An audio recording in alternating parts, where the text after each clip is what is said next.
Scandair's Channel 10, I guess we tuned up. Good afternoon and welcome to another edition of State House Conversations. I'm Suzanne Grunwald and I brought my little boy up.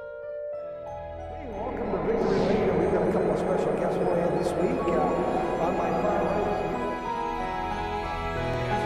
Folks, welcome to another Travelers with Charlie. I really didn't have much of a show to put together. Jesus endured the cross. And then we're going to go back and look at Abraham and Moses, for example.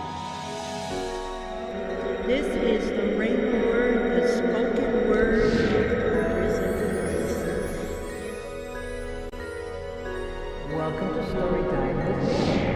Oh dear. Hello, my name is Brenda Jonas, and this is Drag Mitchell, my guest. We're visiting here today on Falls Area Community Television. Some shots were taken at Harlow Sugar House. Good morning, we're Crazy George and the Wannabes again. Happy to be here today. This is BF Cox. Welcome this evening, ladies and gentlemen. This is Frank.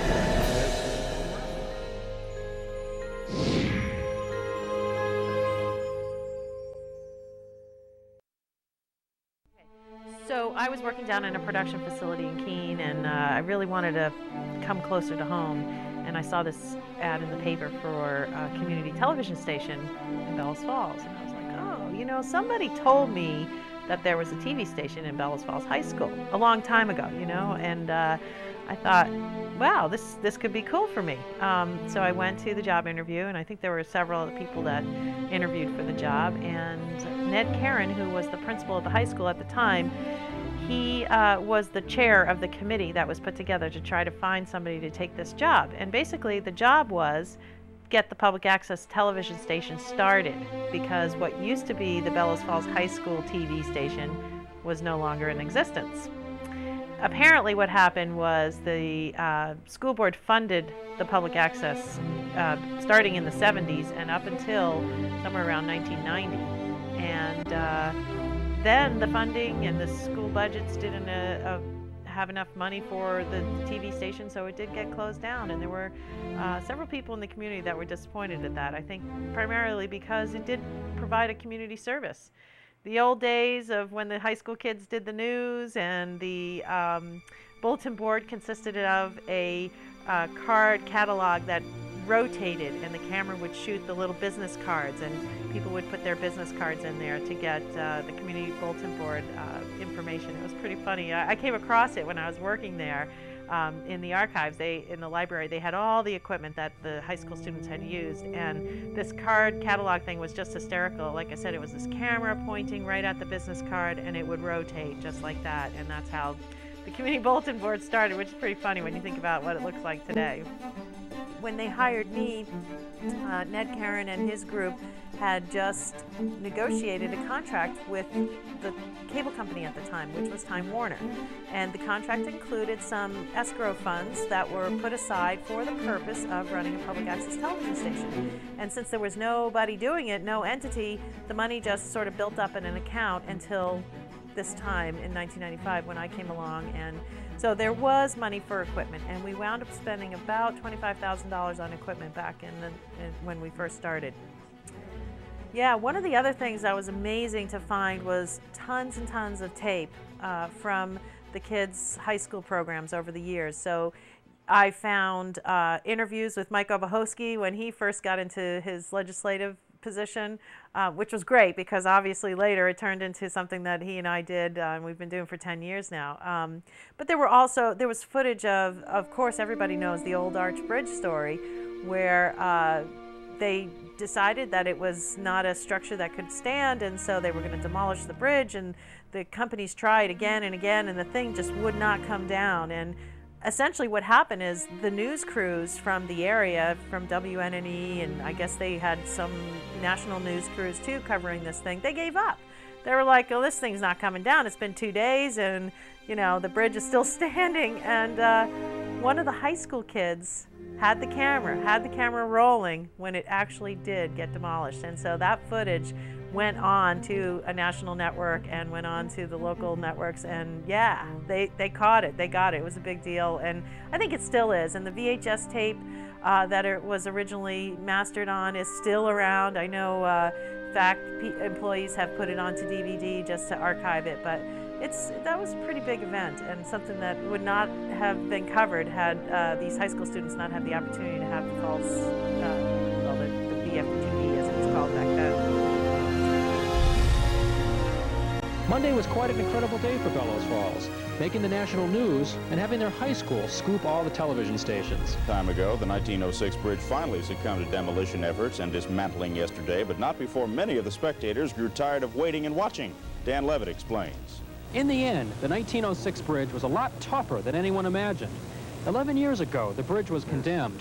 Work on a new bridge across the Connecticut River between New Hampshire and Vermont is supposed to begin soon. Thousands of spectators have been waiting for the bridge to go down.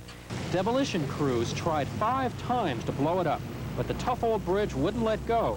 Many began to root for the bridge. I think it's a little reverse psychology now that they're just no longer don't want the bridge to fall. In a way, I hope they don't, because it's been here all my life. Another explosion went off, and the bridge wouldn't let go. When the second explosion failed to knock the bridge in the water, most people gave up hope. Spectators left, and guess what? The bridge fell in the water just at that moment.